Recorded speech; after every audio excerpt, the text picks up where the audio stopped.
Daniel, chapter 1. In the 3rd year of the reign of Jehoiakim king of Judah, Nebuchadnezzar king of Babylon came to Jerusalem and besieged it. The Lord gave Jehoiakim king of Judah into his hand, along with some of the vessels of the house of God. And he brought them to the land of Shinar, to the house of his God, and he brought the vessels into the treasury of his God. Then the king ordered Ashpenaz, the chief of his officials, to bring in some of the sons of Israel, including some of the royal family and of the nobles, youths in whom was no defect, who were good-looking, showing intelligence in every branch of wisdom, endowed with understanding and discerning knowledge, and who had ability for serving in the king's court. And he ordered him to teach them the literature and language of the Chaldeans. The king appointed for them a daily ration from the king's choice food, and from the wine which he drank, and appointed that they should be educated 3 years, at the end of which they were to enter the king's personal service. Now, among them, from the sons of Judah were Daniel, Hananiah, Mishael, and Azariah. Then the commander of the officials assigned new names to them, and to Daniel he assigned the name Belteshazzar, to Hananiah Shadrach, to Mishael Meshach, and to Azariah Abednego. But Daniel made up his mind that he would not defile himself with the king's choice food, or with the wine which he drank. So he sought permission from the commander of the officials that he might not defile himself. Now God granted Daniel favor and compassion in the sight of the commander of the officials. And the commander of the officials said to Daniel, "I am afraid of my lord the king, who has appointed your food and your drink. For why should he see your faces looking more haggard than the youths who are your own age? Then you would make me forfeit my head to the king." But Daniel said to the overseer whom the commander of the officials had appointed over Daniel, Hananiah, Mishael, and Azariah, "Please test your servants for 10 days, and let us be given some vegetables to eat and water to drink. Then let our appearance be observed in your presence, and the appearance of the youths who are eating the king's choice food, and deal with your servants according to what you see." So he listened to them in this matter and tested them for 10 days. At the end of 10 days their appearance seemed better, and they were fatter than all the youths who had been eating the king's choice food. So the overseer continued to withhold their choice food and the wine they were to drink, and kept giving them vegetables. As for these 4 youths, God gave them knowledge and intelligence in every branch of literature and wisdom. Daniel even understood all kinds of visions and dreams. Then at the end of the days which the king had specified for presenting them, the commander of the officials presented them before Nebuchadnezzar. The king talked with them, and out of them all not one was found like Daniel, Hananiah, Mishael, and Azariah. So they entered the king's personal service. As for every matter of wisdom and understanding about which the king consulted them, he found them 10 times better than all the magicians and conjurers who were in all his realm. And Daniel continued until the 1st year of Cyrus the king. Daniel, chapter 2. Now in the 2nd year of the reign of Nebuchadnezzar, Nebuchadnezzar had dreams, and his spirit was troubled, and his sleep left him. Then the king gave orders to call in the magicians, the conjurers, the sorcerers, and the Chaldeans, to tell the king his dreams. So they came in and stood before the king. The king said to them, "I had a dream, and my spirit is anxious to understand the dream." Then the Chaldeans spoke to the king in Aramaic, "O king, live forever. Tell the dream to your servants, and we will declare the interpretation." The king replied to the Chaldeans, "The command from me is firm. If you do not make known to me the dream and its interpretation, you will be torn limb from limb, and your houses will be made a rubbish heap. But if you declare the dream and its interpretation, you will receive from me gifts and a reward and great honor. Therefore declare to me the dream and its interpretation." They answered a 2nd time and said, "Let the king tell the dream to his servants, and we will declare the interpretation." The king replied, "I know for certain that you are bargaining for time, inasmuch as you have seen that the command from me is firm, that if you do not make the dream known to me, there is only one decree for you. For you have agreed together to speak lying and corrupt words before me until the situation is changed. Therefore tell me the dream, that I may know that you can declare to me its interpretation." The Chaldeans answered the king and said, "There is not a man on earth who could declare the matter for the king, inasmuch as no great king or ruler has ever asked anything like this of any magician, conjurer, or Chaldean. Moreover, the thing which the king demands is difficult, and there is no one else who could declare it to the king except gods, whose dwelling place is not with mortal flesh." Because of this, the king became indignant and very furious, and gave orders to destroy all the wise men of Babylon. So the decree went forth that the wise men should be slain, and they looked for Daniel and his friends to kill them. Then Daniel replied with discretion and discernment to Arioch, the captain of the king's bodyguard, who had gone forth to slay the wise men of Babylon. He said to Arioch, the king's commander, "For what reason is the decree from the king so urgent?" Then Arioch informed Daniel about the matter. So Daniel went in and requested of the king that he would give him time, in order that he might declare the interpretation to the king. Then Daniel went to his house and informed his friends, Hananiah, Mishael, and Azariah, about the matter, so that they might request compassion from the God of heaven concerning this mystery, so that Daniel and his friends would not be destroyed with the rest of the wise men of Babylon. Then the mystery was revealed to Daniel in a night vision. Then Daniel blessed the God of heaven. Daniel said, "Let the name of God be blessed forever and ever, for wisdom and power belong to him. It is he who changes the times and the epochs. He removes kings and establishes kings. He gives wisdom to wise men and knowledge to men of understanding. It is he who reveals the profound and hidden things. He knows what is in the darkness, and the light dwells with him. To you, O God of my fathers, I give thanks and praise, for you have given me wisdom and power. Even now you have made known to me what we requested of you, for you have made known to us the king's matter." Therefore Daniel went in to Arioch, whom the king had appointed to destroy the wise men of Babylon. He went and spoke to him as follows: "Do not destroy the wise men of Babylon. Take me into the king's presence, and I will declare the interpretation to the king." Then Arioch hurriedly brought Daniel into the king's presence and spoke to him as follows: "I have found a man among the exiles from Judah who can make the interpretation known to the king." The king said to Daniel, whose name was Belteshazzar, "Are you able to make known to me the dream which I have seen, and its interpretation?" Daniel answered before the king and said, "As for the mystery about which the king has inquired, neither wise men, conjurers, magicians, nor diviners are able to declare it to the king. However, there is a God in heaven who reveals mysteries, and he has made known to King Nebuchadnezzar what will take place in the latter days. This was your dream, and the visions in your mind while on your bed. As for you, O king, while on your bed your thoughts turn to what would take place in the future. And he who reveals mysteries has made known to you what will take place.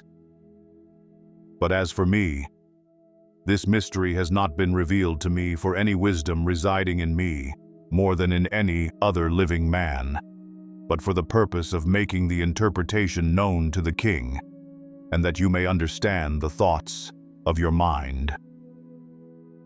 You, O king, were looking, and behold, there was a single great statue.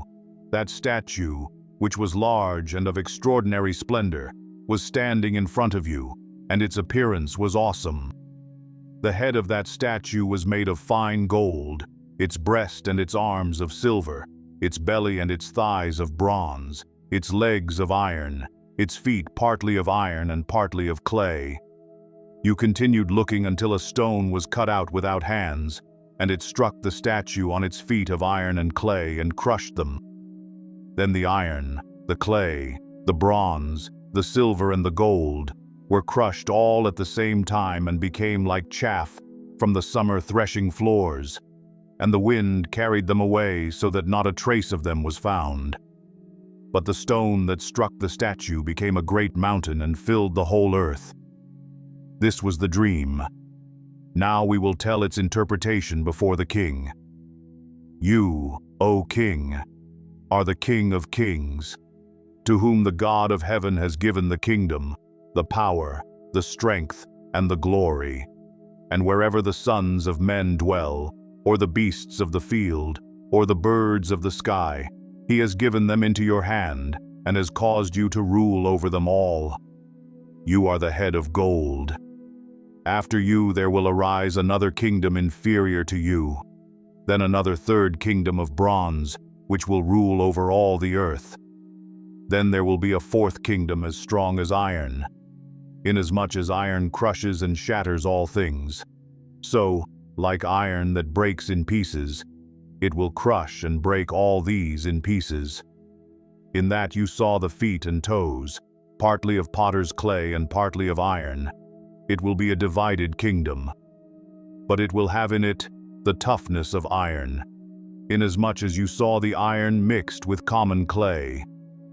As the toes of the feet were partly of iron and partly of pottery, so some of the kingdom will be strong, and part of it will be brittle. And in that you saw the iron mixed with common clay. They will combine with one another in the seed of men, but they will not adhere to one another, even as iron does not combine with pottery. In the days of those kings, the God of heaven will set up a kingdom which will never be destroyed, and that kingdom will not be left for another people. It will crush and put an end to all these kingdoms, but it will itself endure forever. Inasmuch as you saw that a stone was cut out of the mountain without hands, and that it crushed the iron, the bronze, the clay, the silver and the gold, the great God has made known to the king what will take place in the future. So the dream is true, and its interpretation is trustworthy. Then King Nebuchadnezzar fell on his face and did homage to Daniel, and gave orders to present to him an offering and fragrant incense. The king answered Daniel and said, "Surely your God is a God of gods and a Lord of kings and a revealer of mysteries, since you have been able to reveal this mystery." Then the king promoted Daniel and gave him many great gifts, and he made him ruler over the whole province of Babylon, and chief prefect over all the wise men of Babylon. And Daniel made request of the king, and he appointed Shadrach, Meshach, and Abednego over the administration of the province of Babylon, while Daniel was at the king's court. Daniel, chapter 3. Nebuchadnezzar the king made an image of gold, the height of which was 60 cubits, and its width 6 cubits. He set it up on the plain of Dura in the province of Babylon.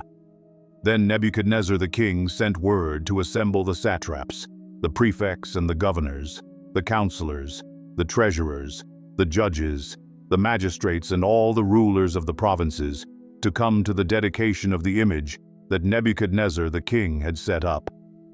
Then the satraps, the prefects and the governors, the counselors, the treasurers, the judges, the magistrates and all the rulers of the provinces were assembled for the dedication of the image that Nebuchadnezzar the king had set up. And they stood before the image that Nebuchadnezzar had set up. Then the herald loudly proclaimed, "To you the command is given, O peoples, nations and men of every language, that at the moment you hear the sound of the horn, flute, lyre, trigon, psaltery, bagpipe, and all kinds of music, you are to fall down and worship the golden image that Nebuchadnezzar the king has set up. But whoever does not fall down and worship shall immediately be cast into the midst of a furnace of blazing fire. Therefore at that time, when all the peoples heard the sound of the horn, flute, lyre, trigon, psaltery, bagpipe, and all kinds of music, all the peoples, nations, and men of every language fell down and worshipped the golden image that Nebuchadnezzar the king had set up. For this reason at that time certain Chaldeans came forward and brought charges against the Jews. They responded and said to Nebuchadnezzar the king, "O king, live forever. You, O king, have made a decree that every man who hears the sound of the horn, flute, lyre, trigon, psaltery, and bagpipe and all kinds of music is to fall down and worship the golden image. But whoever does not fall down and worship shall be cast into the midst of a furnace of blazing fire. There are certain Jews whom you have appointed over the administration of the province of Babylon, namely Shadrach, Meshach, and Abednego.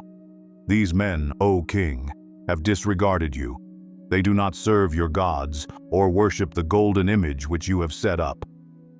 Then Nebuchadnezzar in rage and anger gave orders to bring Shadrach, Meshach, and Abednego. Then these men were brought before the king. Nebuchadnezzar responded and said to them, "Is it true, Shadrach, Meshach, and Abednego, that you do not serve my gods or worship the golden image that I have set up? Now, if you are ready, at the moment you hear the sound of the horn, flute, lyre, trigon, psaltery, and bagpipe, and all kinds of music, to fall down and worship the image that I have made, very well. But if you do not worship, you will immediately be cast into the midst of a furnace of blazing fire. And what God is there who can deliver you out of my hands?" Shadrach, Meshach, and Abednego replied to the king, "O Nebuchadnezzar, we do not need to give you an answer concerning this matter. If it be so, our God whom we serve is able to deliver us from the furnace of blazing fire, and he will deliver us out of your hand, O king. But even if he does not, let it be known to you, O king, that we are not going to serve your gods or worship the golden image that you have set up." Then Nebuchadnezzar was filled with wrath, and his facial expression was altered toward Shadrach, Meshach, and Abednego. He answered by giving orders to heat the furnace 7 times more than it was usually heated. He commanded certain valiant warriors who were in his army to tie up Shadrach, Meshach, and Abednego in order to cast them into the furnace of blazing fire. Then these men were tied up in their trousers, their coats, their caps, and their other clothes, and were cast into the midst of the furnace of blazing fire. For this reason, because the king's command was urgent, and the furnace had been made extremely hot, the flame of the fire slew those men who carried up Shadrach, Meshach, and Abednego. But these 3 men, Shadrach, Meshach, and Abednego, fell into the midst of the furnace of blazing fire still tied up. Then Nebuchadnezzar the king was astounded and stood up in haste. He said to his high officials, "Was it not 3 men we cast bound into the midst of the fire?" They replied to the king, "Certainly, O king." He said, "Look, I see 4 men loosed and walking about in the midst of the fire without harm, and the appearance of the 4th is like a son of the gods." Then Nebuchadnezzar came near to the door of the furnace of blazing fire. He responded and said, "Shadrach, Meshach, and Abednego, come out, you servants of the Most High God, and come here." Then Shadrach, Meshach, and Abednego came out of the midst of the fire. The satraps, the prefects, the governors, and the king's high officials gathered around and saw in regard to these men that the fire had no effect on the bodies of these men, nor was the hair of their heads singed, nor were their trousers damaged, nor had the smell of fire even come upon them. Nebuchadnezzar responded and said, "Blessed be the God of Shadrach, Meshach, and Abednego, who has sent his angel and delivered his servants, who put their trust in him, violating the king's command, and yielded up their bodies so as not to serve or worship any god, except their own God.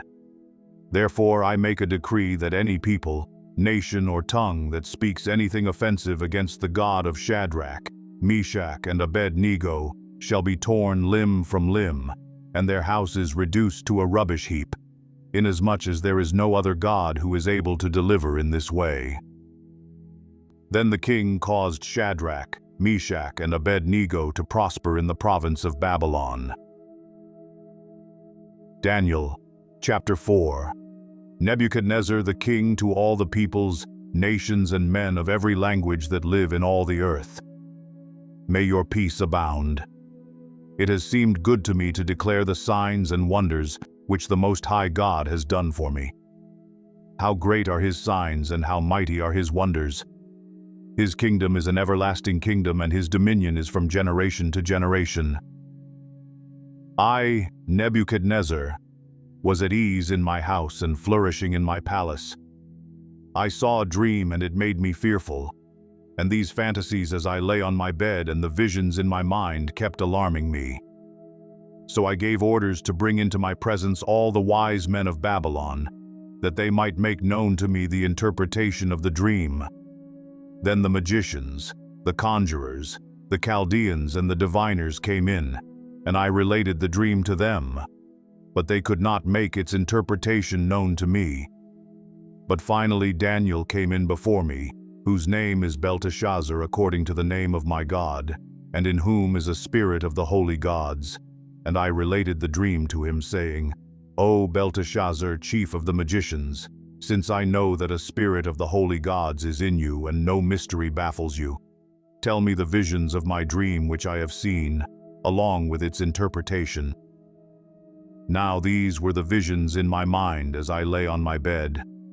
I was looking, and behold, there was a tree in the midst of the earth, and its height was great. The tree grew large and became strong, and its height reached to the sky, and it was visible to the end of the whole earth. Its foliage was beautiful, and its fruit abundant, and in it was food for all. The beasts of the field found shade under it, and the birds of the sky dwelt in its branches, and all living creatures fed themselves from it. I was looking in the visions in my mind as I lay on my bed, and behold, an angelic watcher, a holy one, descended from heaven. He shouted out and spoke as follows: Chop down the tree and cut off its branches, strip off its foliage and scatter its fruit. Let the beasts flee from under it and the birds from its branches. Yet leave the stump with its roots in the ground, but with a band of iron and bronze around it in the new grass of the field. And let him be drenched with the dew of heaven, and let him share with the beasts in the grass of the earth. Let his mind be changed from that of a man, and let a beast's mind be given to him, and let 7 periods of time pass over him. This sentence is by the decree of the angelic watchers, and the decision is a command of the holy ones, in order that the living may know that the Most High is ruler over the realm of mankind, and bestows it on whom he wishes, and sets over it the lowliest of men. This is the dream which I, King Nebuchadnezzar, have seen. Now you, Belteshazzar, tell me its interpretation, inasmuch as none of the wise men of my kingdom is able to make known to me the interpretation. But you are able, for a spirit of the holy gods is in you. Then Daniel, whose name is Belteshazzar, was appalled for a while as his thoughts alarmed him. The king responded and said, Belteshazzar, do not let the dream or its interpretation alarm you. Belteshazzar replied, My lord, if only the dream applied to those who hate you and its interpretation to your adversaries. The tree that you saw, which became large and grew strong, whose height reached to the sky and was visible to all the earth, and whose foliage was beautiful and its fruit abundant, and in which was food for all, under which the beasts of the field dwelt, and in whose branches the birds of the sky lodged. It is you, O king, for you have become great and grown strong, and your majesty has become great and reached to the sky, and your dominion to the end of the earth. In that the king saw an angelic watcher, a holy one, descending from heaven and saying, "Chop down the tree and destroy it, yet leave the stump with its roots in the ground, but with a band of iron and bronze around it in the new grass of the field, and let him be drenched with the dew of heaven, and let him share with the beasts of the field, until 7 periods of time pass over him." This is the interpretation, O king, and this is the decree of the Most High, which has come upon my lord the king, that you be driven away from mankind, and your dwelling place be with the beasts of the field, and you be given grass to eat like cattle, and be drenched with the dew of heaven. And 7 periods of time will pass over you, until you recognize that the Most High is ruler over the realm of mankind, and bestows it on whomever he wishes. And in that it was commanded to leave the stump with the roots of the tree. Your kingdom will be assured to you after you recognize that it is heaven that rules. Therefore, O king, may my advice be pleasing to you. Break away now from your sins by doing righteousness, and from your iniquities by showing mercy to the poor, in case there may be a prolonging of your prosperity. All this happened to Nebuchadnezzar the king. 12 months later he was walking on the roof of the royal palace of Babylon. The king reflected and said, "Is this not Babylon the Great, which I myself have built as a royal residence by the might of my power and for the glory of my majesty?" While the word was in the king's mouth, a voice came from heaven, saying, "King Nebuchadnezzar, to you it is declared, sovereignty has been removed from you, and you will be driven away from mankind, and your dwelling place will be with the beasts of the field. You will be given grass to eat like cattle, and 7 periods of time will pass over you until you recognize that the Most High is ruler over the realm of mankind, and bestows it on whomever he wishes." Immediately the word concerning Nebuchadnezzar was fulfilled, and he was driven away from mankind and began eating grass like cattle, and his body was drenched with the dew of heaven until his hair had grown like eagle's feathers and his nails like birds' claws. But at the end of that period, I, Nebuchadnezzar, raised my eyes toward heaven, and my reason returned to me. And I blessed the Most High and praised and honored him who lives forever. For his dominion is an everlasting dominion, and his kingdom endures from generation to generation. All the inhabitants of the earth are accounted as nothing, but he does according to his will in the host of heaven and among the inhabitants of earth, and no one can ward off his hand or say to him, "What have you done?" At that time my reason returned to me, and my majesty and splendor were restored to me for the glory of my kingdom, and my counselors and my nobles began seeking me out. So I was re-established in my sovereignty, and surpassing greatness was added to me. Now I, Nebuchadnezzar, praise, exalt, and honor the King of heaven, for all his works are true, and his ways just, and he is able to humble those who walk in pride. Daniel, chapter 5. Belshazzar the king held a great feast for 1,000 of his nobles, and he was drinking wine in the presence of the 1,000. When Belshazzar tasted the wine, he gave orders to bring the gold and silver vessels, which Nebuchadnezzar his father had taken out of the temple which was in Jerusalem, so that the king and his nobles, his wives and his concubines might drink from them. Then they brought the gold vessels that had been taken out of the temple, the house of God which was in Jerusalem, and the king and his nobles, his wives and his concubines, drank from them. They drank the wine and praised the gods of gold and silver, of bronze, iron, wood, and stone. Suddenly the fingers of a man's hand emerged and began writing opposite the lampstand on the plaster of the wall of the king's palace, and the king saw the back of the hand that did the writing. Then the king's face grew pale and his thoughts alarmed him, and his hip joints went slack and his knees began knocking together. The king called aloud to bring in the conjurers, the Chaldeans, and the diviners. The king spoke and said to the wise men of Babylon, Any man who can read this inscription and explain its interpretation to me shall be clothed with purple and have a necklace of gold around his neck, and have authority as third ruler in the kingdom." Then all the king's wise men came in, but they could not read the inscription or make known its interpretation to the king. Then King Belshazzar was greatly alarmed. His face grew even paler, and his nobles were perplexed. The queen entered the banquet hall because of the words of the king and his nobles. The queen spoke and said, "O king, live forever. Do not let your thoughts alarm you or your face be pale. There is a man in your kingdom in whom is a spirit of the holy gods, and in the days of your father, illumination, insight, and wisdom like the wisdom of the gods were found in him. And King Nebuchadnezzar, your father the king, appointed him chief of the magicians, conjurers, Chaldeans, and diviners. This was because an extraordinary spirit, knowledge and insight, interpretation of dreams, explanation of enigmas, and solving of difficult problems were found in this Daniel, whom the king named Belteshazzar. Let Daniel now be summoned, and he will declare the interpretation." Then Daniel was brought in before the king.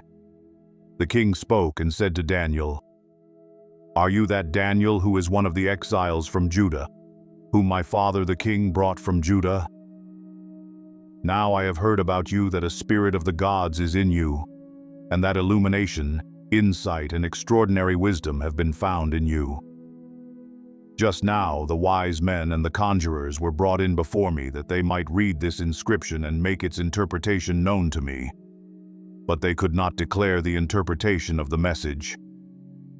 But I personally have heard about you, that you are able to give interpretations and solve difficult problems. Now, if you are able to read the inscription and make its interpretation known to me, you will be clothed with purple and wear a necklace of gold around your neck, and you will have authority as the third ruler in the kingdom." Then Daniel answered and said before the king, "Keep your gifts for yourself, or give your rewards to someone else. However, I will read the inscription to the king and make the interpretation known to him. O king, the Most High God granted sovereignty, grandeur, glory, and majesty to Nebuchadnezzar your father. Because of the grandeur which he bestowed on him, all the peoples, nations, and men of every language feared and trembled before him. Whomever he wished he killed, and whomever he wished he spared alive, and whomever he wished he elevated, and whomever he wished he humbled. But when his heart was lifted up and his spirit became so proud that he behaved arrogantly, he was deposed from his royal throne, and his glory was taken away from him.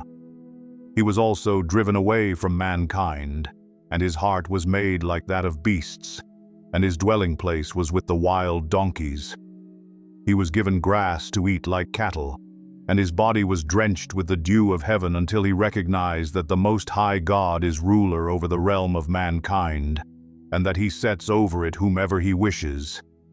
Yet you, his son, Belshazzar, have not humbled your heart, even though you knew all this, but you have exalted yourself against the Lord of heaven, and they have brought the vessels of his house before you, and you and your nobles, your wives and your concubines, have been drinking wine from them.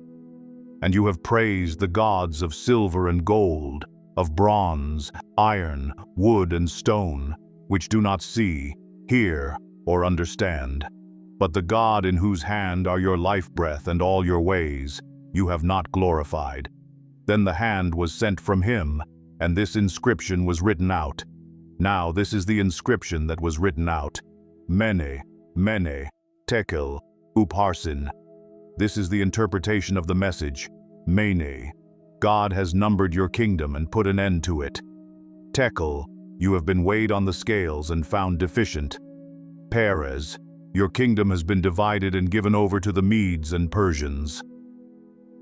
Then Belshazzar gave orders, and they clothed Daniel with purple, and put a necklace of gold around his neck, and issued a proclamation concerning him, that he now had authority as the third ruler in the kingdom. That same night, Belshazzar the Chaldean king was slain. So Darius the Mede received the kingdom at about the age of 62. Daniel, chapter 6. It seemed good to Darius to appoint 120 satraps over the kingdom, that they would be in charge of the whole kingdom, and over them 3 commissioners, of whom Daniel was one, that these satraps might be accountable to them, and that the king might not suffer loss. Then this Daniel began distinguishing himself among the commissioners and satraps, because he possessed an extraordinary spirit, and the king planned to appoint him over the entire kingdom. Then the commissioners and satraps began trying to find a ground of accusation against Daniel in regard to government affairs. But they could find no ground of accusation or evidence of corruption, inasmuch as he was faithful, and no negligence or corruption was to be found in him. Then these men said, "We will not find any ground of accusation against this Daniel unless we find it against him with regard to the law of his God." Then these commissioners and satraps came by agreement to the king and spoke to him as follows: "King Darius, live forever. All the commissioners of the kingdom, the prefects and the satraps, the high officials and the governors have consulted together that the king should establish a statute and enforce an injunction that anyone who makes a petition to any god or man besides you, O king, for 30 days, shall be cast into the lion's den. Now, O king, establish the injunction and sign the document so that it may not be changed, according to the law of the Medes and Persians, which may not be revoked." Therefore King Darius signed the document, that is, the injunction. Now, when Daniel knew that the document was signed, he entered his house. Now in his roof chamber he had windows open toward Jerusalem. And he continued kneeling on his knees 3 times a day, praying and giving thanks before his God, as he had been doing previously. Then these men came by agreement and found Daniel making petition and supplication before his God. Then they approached and spoke before the king about the king's injunction. "Did you not sign an injunction that any man who makes a petition to any god or man besides you, O king, for 30 days, is to be cast into the lion's den?" The king replied, "The statement is true, according to the law of the Medes and Persians, which may not be revoked." Then they answered and spoke before the king, "Daniel, who is one of the exiles from Judah, pays no attention to you, O king, or to the injunction which you signed, but keeps making his petition 3 times a day." Then as soon as the king heard this statement, he was deeply distressed and set his mind on delivering Daniel. And even until sunset he kept exerting himself to rescue him. Then these men came by agreement to the king and said to the king, "Recognize, O king, that it is a law of the Medes and Persians that no injunction or statute which the king establishes may be changed." Then the king gave orders, and Daniel was brought in and cast into the lion's den. The king spoke and said to Daniel, "Your God, whom you constantly serve, will himself deliver you." A stone was brought and laid over the mouth of the den, and the king sealed it with his own signet ring and with the signet rings of his nobles, so that nothing would be changed in regard to Daniel. Then the king went off to his palace and spent the night fasting, and no entertainment was brought before him, and his sleep fled from him. Then the king arose at dawn, at the break of day, and went in haste to the lion's den. When he had come near the den to Daniel, he cried out with a troubled voice. The king spoke and said to Daniel, "Daniel, servant of the living God, has your God, whom you constantly serve, been able to deliver you from the lions?" Then Daniel spoke to the king, "O king, live forever. My God sent his angel and shut the lions' mouths, and they have not harmed me, inasmuch as I was found innocent before him, and also toward you, O king. I have committed no crime." Then the king was very pleased and gave orders for Daniel to be taken up out of the den. So Daniel was taken up out of the den, and no injury whatever was found on him, because he had trusted in his God. The king then gave orders, and they brought those men who had maliciously accused Daniel, and they cast them, their children and their wives, into the lion's den. And they had not reached the bottom of the den before the lions overpowered them and crushed all their bones. Then Darius the king wrote to all the peoples, nations, and men of every language who were living in all the land. May your peace abound. I make a decree that in all the dominion of my kingdom, men are to fear and tremble before the God of Daniel, for he is the living God and enduring forever, and his kingdom is one which will not be destroyed, and his dominion will be forever. He delivers and rescues and performs signs and wonders in heaven and on earth, who has also delivered Daniel from the power of the lions.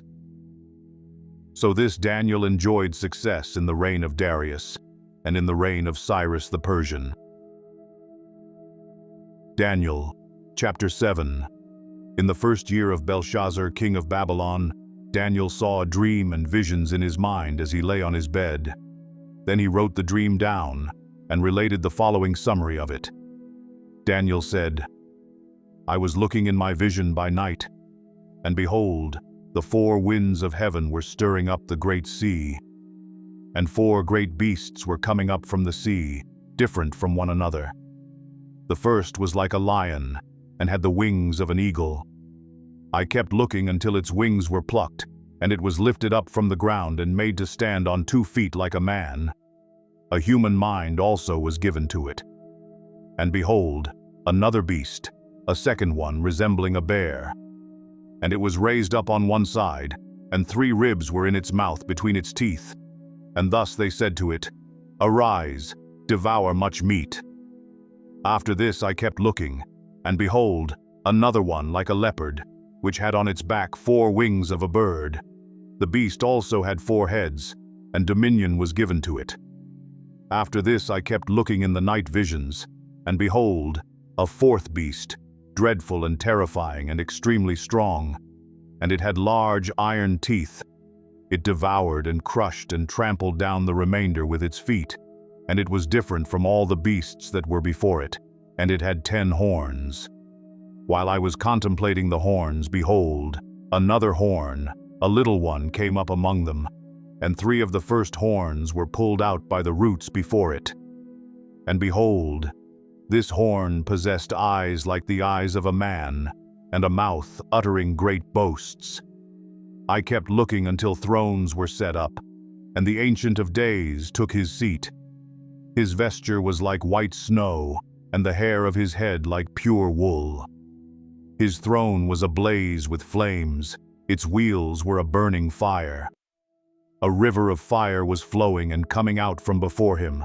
Thousands upon thousands were attending him, and myriads upon myriads were standing before him.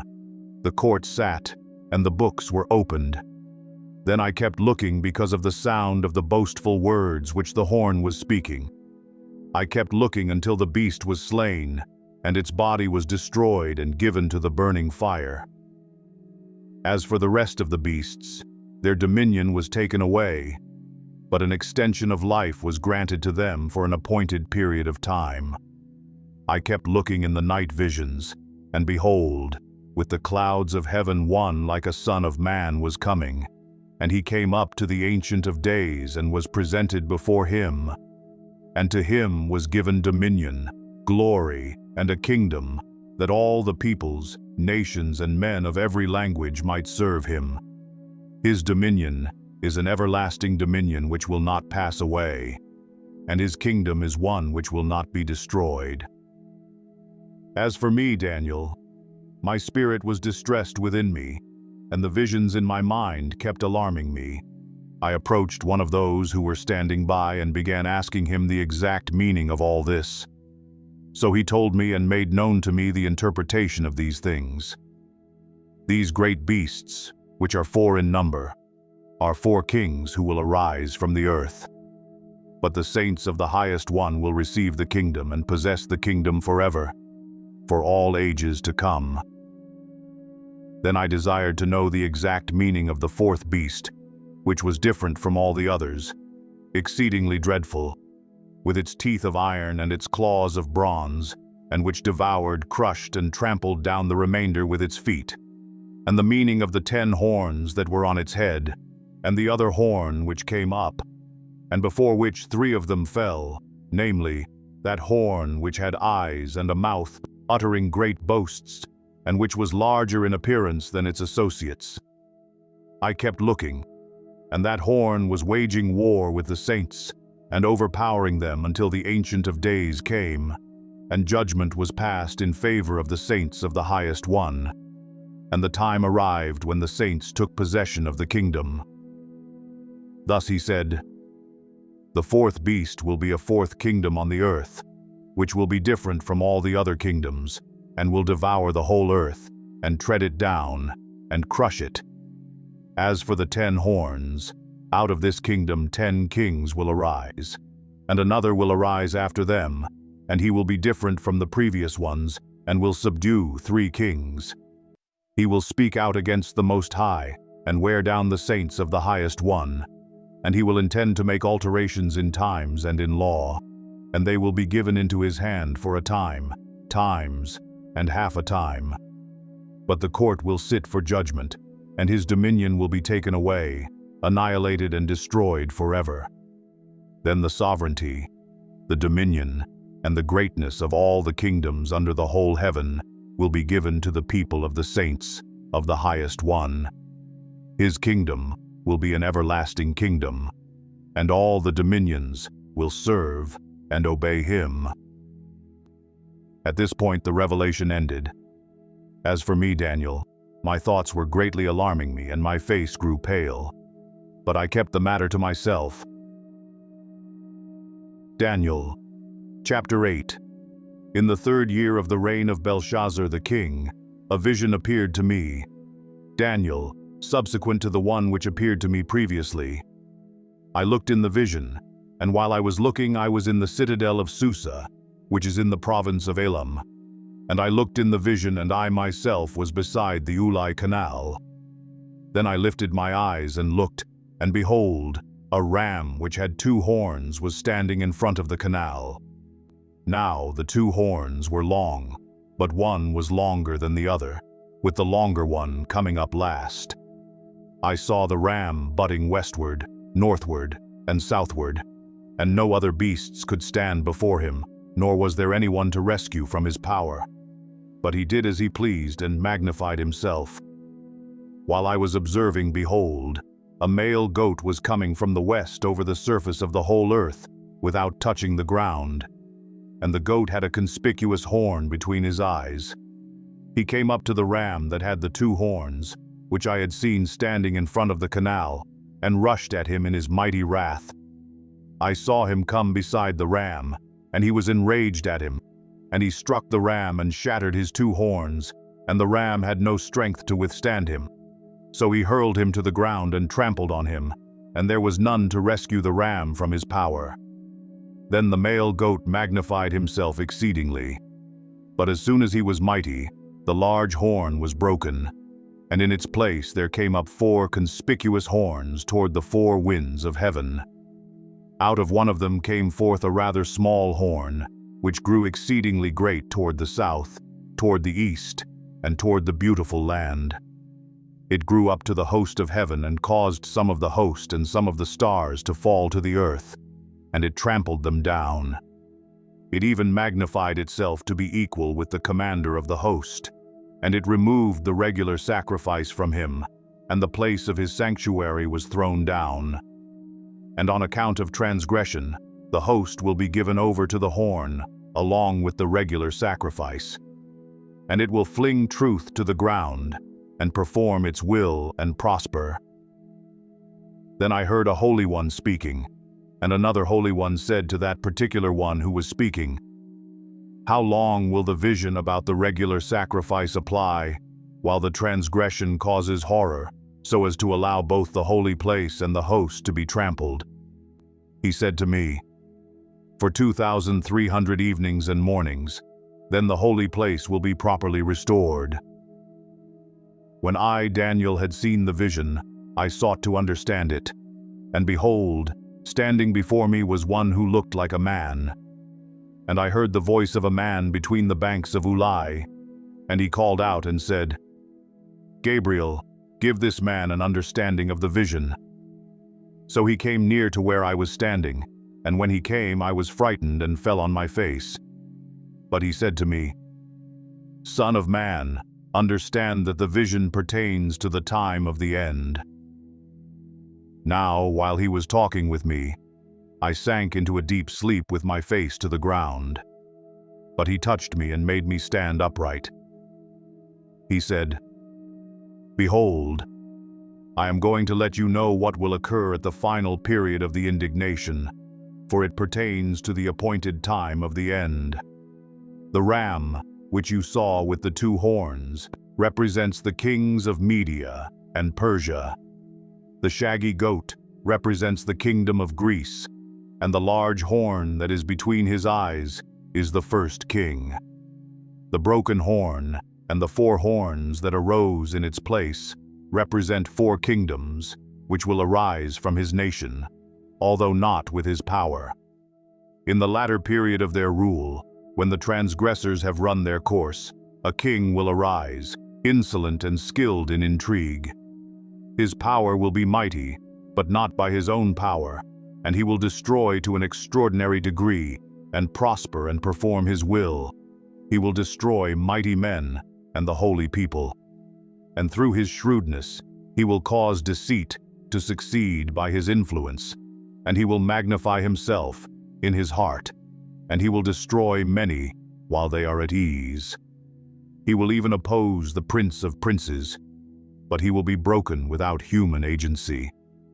The vision of the evenings and mornings which has been told is true, but keep the vision secret, for it pertains to many days in the future." Then I, Daniel, was exhausted and sick for days. Then I got up again and carried on the king's business, but I was astounded at the vision, and there was none to explain it. Daniel, chapter 9. In the 1st year of Darius the son of Ahasuerus, of Median descent, who was made king over the kingdom of the Chaldeans. In the 1st year of his reign, I, Daniel, observed in the books the number of the years which was revealed as the word of the Lord to Jeremiah the prophet for the completion of the desolations of Jerusalem, namely, 70 years. So I gave my attention to the Lord God to seek him by prayer and supplications, with fasting, sackcloth and ashes. I prayed to the Lord my God and confessed and said, "Alas, O Lord, the great and awesome God, who keeps his covenant and loving kindness for those who love him and keep his commandments. We have sinned, committed iniquity, acted wickedly and rebelled, even turning aside from your commandments and ordinances. Moreover, we have not listened to your servants the prophets, who spoke in your name to our kings, our princes, our fathers, and all the people of the land. Righteousness belongs to you, O Lord, but to us open shame, as it is this day. To the men of Judah, the inhabitants of Jerusalem and all Israel, those who are nearby, and those who are far away in all the countries to which you have driven them, because of their unfaithful deeds which they have committed against you. Open shame belongs to us, O Lord, to our kings, our princes and our fathers, because we have sinned against you. To the Lord our God belong compassion and forgiveness, for we have rebelled against him, nor have we obeyed the voice of the Lord our God, to walk in his teachings which he set before us through his servants, the prophets. Indeed, all Israel has transgressed your law and turned aside, not obeying your voice.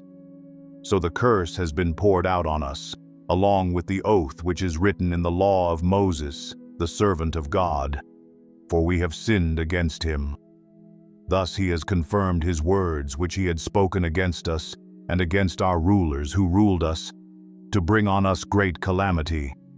For under the whole heaven there has not been done anything like what was done to Jerusalem. As it is written in the law of Moses, all this calamity has come on us. Yet we have not sought the favor of the Lord our God, by turning from our iniquity and giving attention to your truth. Therefore the Lord has kept the calamity in store and brought it on us. For the Lord our God is righteous with respect to all his deeds which he has done, but we have not obeyed his voice. And now, O Lord our God, who have brought your people out of the land of Egypt with a mighty hand, and have made a name for yourself, as it is this day, we have sinned, we have been wicked. O Lord, in accordance with all your righteous acts, let now your anger and your wrath turn away from your city Jerusalem, your holy mountain. For because of our sins and the iniquities of our fathers, Jerusalem and your people have become a reproach to all those around us. So now, our God, listen to the prayer of your servant and to his supplications, and for your sake, O Lord, let your face shine on your desolate sanctuary. O my God, incline your ear and hear. Open your eyes and see our desolations and the city which is called by your name. For we are not presenting our supplications before you on account of any merits of our own, but on account of your great compassion. O Lord, hear. O Lord, forgive. O Lord, listen and take action. For your own sake, O my God, do not delay, because your city and your people are called by your name. Now, while I was speaking and praying, and confessing my sin, and the sin of my people Israel, and presenting my supplication before the Lord my God in behalf of the holy mountain of my God, while I was still speaking in prayer, then the man Gabriel, whom I had seen in the vision previously, came to me in my extreme weariness about the time of the evening offering. He gave me instruction and talked with me and said, O Daniel, I have now come forth to give you insight with understanding. At the beginning of your supplications the command was issued, and I have come to tell you, for you are highly esteemed. So give heed to the message and gain understanding of the vision. 70 weeks have been decreed for your people and your holy city, to finish the transgression, to make an end of sin, to make atonement for iniquity, to bring in everlasting righteousness, to seal up vision and prophecy, and to anoint the most holy place. So you are to know and discern that from the issuing of a decree to restore and rebuild Jerusalem until Messiah the Prince, there will be 7 weeks and 62 weeks. It will be built again with plaza and moat, even in times of distress. Then, after the 62 weeks, the Messiah will be cut off and have nothing, and the people of the Prince who is to come will destroy the city and the sanctuary. And its end will come with a flood. Even to the end, there will be war. Desolations are determined. And he will make a firm covenant with the many for 1 week. But in the middle of the week he will put a stop to sacrifice and grain offering. And on the wing of abominations will come one who makes desolate, even until a complete destruction, one that is decreed, is poured out on the one who makes desolate. Daniel, chapter 10. In the 3rd year of Cyrus king of Persia, a message was revealed to Daniel, who was named Belteshazzar, and the message was true, and one of great conflict. But he understood the message, and had an understanding of the vision. In those days, I, Daniel, had been mourning for 3 entire weeks. I did not eat any tasty food, nor did meat or wine enter my mouth, nor did I use any ointment at all until the entire 3 weeks were completed. On the 24th day of the 1st month, while I was by the bank of the great river, that is, the Tigris, I lifted my eyes and looked, and behold, there was a certain man dressed in linen, whose waist was girded with a belt of pure gold of Uphaz. His body also was like beryl, his face had the appearance of lightning, his eyes were like flaming torches, his arms and feet like the gleam of polished bronze, and the sound of his words like the sound of a tumult. Now I, Daniel, alone saw the vision, while the men who were with me did not see the vision. Nevertheless, a great dread fell on them, and they ran away to hide themselves. So I was left alone and saw this great vision. Yet no strength was left in me, for my natural color turned to a deathly pallor, and I retained no strength. But I heard the sound of his words, and as soon as I heard the sound of his words, I fell into a deep sleep on my face, with my face to the ground. Then behold, a hand touched me and set me trembling on my hands and knees. He said to me, "O Daniel, man of high esteem, understand the words that I am about to tell you and stand upright, for I have now been sent to you." And when he had spoken this word to me, I stood up trembling. Then he said to me, "Do not be afraid, Daniel, for from the first day that you set your heart on understanding this, and on humbling yourself before your God, your words were heard, and I have come in response to your words. But the prince of the kingdom of Persia was withstanding me for 21 days. Then behold, Michael, one of the chief princes, came to help me, for I had been left there with the kings of Persia. Now I have come to give you an understanding of what will happen to your people in the latter days, for the vision pertains to the days yet future." When he had spoken to me according to these words, I turned my face toward the ground and became speechless. And behold, one who resembled a human being was touching my lips. Then I opened my mouth and spoke and said to him who was standing before me, "O my Lord, as a result of the vision, anguish has come upon me, and I have retained no strength. For how can such a servant of my Lord talk with such as my Lord? As for me, there remains just now no strength in me, nor has any breath been left in me." Then this one with human appearance touched me again and strengthened me. He said, "O man of high esteem, do not be afraid. Peace be with you. Take courage and be courageous." Now, as soon as he spoke to me, I received strength and said, "May my Lord speak, for you have strengthened me." Then he said, "Do you understand why I came to you? But I shall now return to fight against the prince of Persia. So I am going forth, and behold, the prince of Greece is about to come. However, I will tell you what is inscribed in the writing of truth. Yet there is no one who stands firmly with me against these forces, except Michael your prince." Daniel, chapter 11. In the first year of Darius the Mede, I arose to be an encouragement and a protection for him. And now I will tell you the truth. Behold, 3 more kings are going to arise in Persia. Then a fourth will gain far more riches than all of them. As soon as he becomes strong through his riches, he will arouse the whole empire against the realm of Greece. And a mighty king will arise, and he will rule with great authority and do as he pleases. But as soon as he has arisen, his kingdom will be broken up and parceled out toward the 4 points of the compass, though not to his own descendants, nor according to his authority which he wielded. For his sovereignty will be uprooted and given to others besides them. Then the king of the south will grow strong, along with one of his princes who will gain ascendancy over him and obtain dominion. His domain will be a great dominion indeed. After some years, they will form an alliance, and the daughter of the king of the south will come to the king of the north to carry out a peaceful arrangement. But she will not retain her position of power, nor will he remain with his power, but she will be given up, along with those who brought her in, and the one who sired her as well as he who supported her in those times.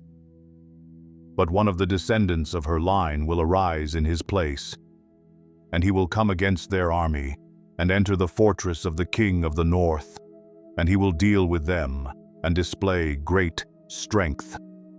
Also their gods with their metal images and their precious vessels of silver and gold he will take into captivity to Egypt, and he on his part will refrain from attacking the king of the north for some years. Then the latter will enter the realm of the king of the south, but will return to his own land. His sons will mobilize and assemble a multitude of great forces, and one of them will keep on coming and overflow and pass through, that he may again wage war up to his very fortress. The king of the south will be enraged and go forth and fight with the king of the north. Then the latter will raise a great multitude, but that multitude will be given into the hand of the former. When the multitude is carried away, his heart will be lifted up, and he will cause tens of thousands to fall, yet he will not prevail. For the king of the north will again raise a greater multitude than the former, and after an interval of some years he will press on with a great army and much equipment. Now, in those times, many will rise up against the king of the south. The violent ones among your people will also lift themselves up in order to fulfill the vision, but they will fall down. Then the king of the north will come, cast up a siege ramp and capture a well-fortified city, and the forces of the south will not stand their ground, not even their choicest troops, for there will be no strength to make a stand. But he who comes against him will do as he pleases, and no one will be able to withstand him. He will also stay for a time in the beautiful land, with destruction in his hand. He will set his face to come, with the power of his whole kingdom, bringing with him a proposal of peace, which he will put into effect. He will also give him the daughter of women to ruin it. But she will not take a stand for him or be on his side. Then he will turn his face to the coastlands and capture many. But a commander will put a stop to his scorn against him. Moreover, he will repay him for his scorn. So he will turn his face toward the fortresses of his own land. But he will stumble and fall and be found no more. Then in his place one will arise who will send an oppressor through the jewel of his kingdom. Yet within a few days he will be shattered, though not in anger, nor in battle. In his place a despicable person will arise, on whom the honor of kingship has not been conferred, but he will come in a time of tranquility and seize the kingdom by intrigue. The overflowing forces will be flooded away before him and shattered, and also the prince of the covenant. After an alliance is made with him, he will practice deception, and he will go up and gain power with a small force of people. In a time of tranquility, he will enter the richest parts of the realm, and he will accomplish what his fathers never did, nor his ancestors. He will distribute plunder, booty, and possessions among them, and he will devise his schemes against strongholds, but only for a time. He will stir up his strength and courage against the king of the south with a large army. So the king of the south will mobilize an extremely large and mighty army for war. But he will not stand, for schemes will be devised against him. Those who eat his choice food will destroy him, and his army will overflow, but many will fall down slain. As for both kings, their hearts will be intent on evil, and they will speak lies to each other at the same table. But it will not succeed, for the end is still to come at the appointed time. Then he will return to his land with much plunder, but his heart will be set against the holy covenant, and he will take action and then return to his own land. At the appointed time he will return and come into the south, but this last time it will not turn out the way it did before. For ships of Kittim will come against him. Therefore he will be disheartened, and will return, and become enraged at the holy covenant, and take action. So he will come back and show regard for those who forsake the holy covenant. Forces from him will arise, desecrate the sanctuary fortress, and do away with the regular sacrifice. And they will set up the abomination of desolation. By smooth words he will turn to godlessness those who act wickedly toward the covenant. But the people who know their God will display strength and take action. Those who have insight among the people will give understanding to the many. Yet they will fall by sword and by flame, by captivity and by plunder for many days. Now, when they fall, they will be granted a little help, and many will join with them in hypocrisy. Some of those who have insight will fall in order to refine, purge and make them pure until the end time, because it is still to come at the appointed time. Then the king will do as he pleases, and he will exalt and magnify himself above every god, and will speak monstrous things against the God of gods. And he will prosper until the indignation is finished, for that which is decreed will be done. He will show no regard for the gods of his fathers or for the desire of women, nor will he show regard for any other god, for he will magnify himself above them all. But instead he will honor a God of fortresses, a God whom his fathers did not know. He will honor him with gold, silver, costly stones, and treasures. He will take action against the strongest of fortresses with the help of a foreign god. He will give great honor to those who acknowledge him, and will cause them to rule over the many, and will parcel out land for a price. At the end time, the king of the south will collide with him, and the king of the north will storm against him with chariots, with horsemen, and with many ships. And he will enter countries, overflow them, and pass through. He will also enter the beautiful land, and many countries will fall, but these will be rescued out of his hand: Edom, Moab, and the foremost of the sons of Ammon. Then he will stretch out his hand against other countries, and the land of Egypt will not escape. But he will gain control over the hidden treasures of gold and silver, and over all the precious things of Egypt. And Libyans and Ethiopians will follow at his heels. But rumors from the east and from the north will disturb him, and he will go forth with great wrath to destroy and annihilate many. He will pitch the tents of his royal pavilion between the seas and the beautiful holy mountain. Yet he will come to his end, and no one will help him. Daniel, chapter 12. Now at that time Michael, the great prince who stands guard over the sons of your people, will arise. And there will be a time of distress such as never occurred since there was a nation until that time. And at that time your people, everyone who is found written in the book, will be rescued. Many of those who sleep in the dust of the ground will awake, these to everlasting life, but the others to disgrace and everlasting contempt. Those who have insight will shine brightly like the brightness of the expanse of heaven, and those who lead the many to righteousness like the stars forever and ever. But as for you, Daniel, conceal these words and seal up the book until the end of time. Many will go back and forth, and knowledge will increase. Then I, Daniel, looked, and behold, two others were standing, one on this bank of the river, and the other on that bank of the river.